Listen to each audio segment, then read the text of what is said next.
नमस्कार बच्चों। तो कैसे हैं आप लोग? मैं आचार्य हजारी प्रसाद द्विवेदी हूँ। सुना है आप मेरा जीवन परिचय ढूंढ रहे हैं, तो आपको कहीं जाने की जरूरत नहीं है। अब मेरा जीवन परिचय तो मैं ही बता देता हूँ।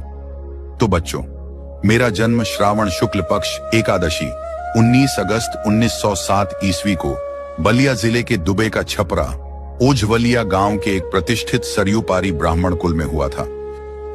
मेरे पिता का नाम अनमोल द्विवेदी था। मेरी माता ज्योतिषमती भी प्रसिद्ध पंडित कुल की कन्या थी। इस तरह मेरा बालक जीवन में संस्कृत और ज्योतिष की शिक्षा उत्तराधिकार में प्राप्त हुई। सन 1930 ईस्वी में मैंने काशी हिंदू विश्वविद्यालय से ज्योतिषाचार्य की उपाधि प्राप्त की।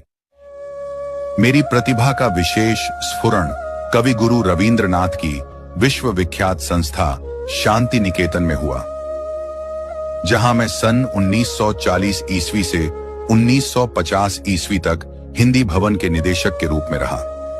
यहीं मेरा विस्तृत स्वाध्याय और सृजन का शिलान्यास हुआ।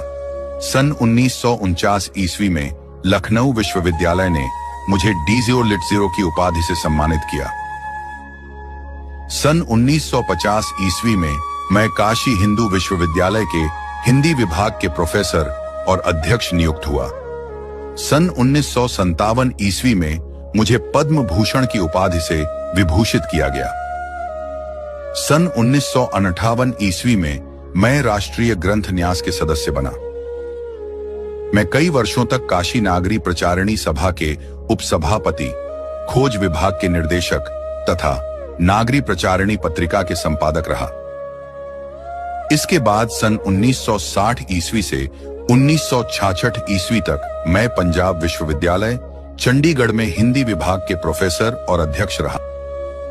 तत्पश्चात मैंने भारत सरकार की हिंदी संबंधी विविध योजनाओं का दायित्व ग्रहण किया।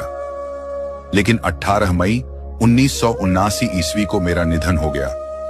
मेरी साहित्य बहुत विस्तृत है। कविता और नाटक के क्षेत्र में मैंने प्रवेश नहीं किया। मेरी कृतियां वर्गीकरण के आधार पर निम्नलिखित, जैसे कि मेरी प्रमुख इतिहास है हिंदी साहित्य का आदिकाल, हिंदी साहित्य की भूमिका।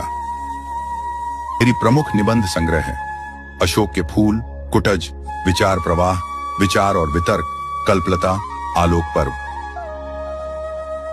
मेरी प्रमुख उपन्यास है बाणभट्ट की आत्मकथा, अनामदास का पोथा, चारुचंद्र लेख और पुनर्नवा आदि। कहानी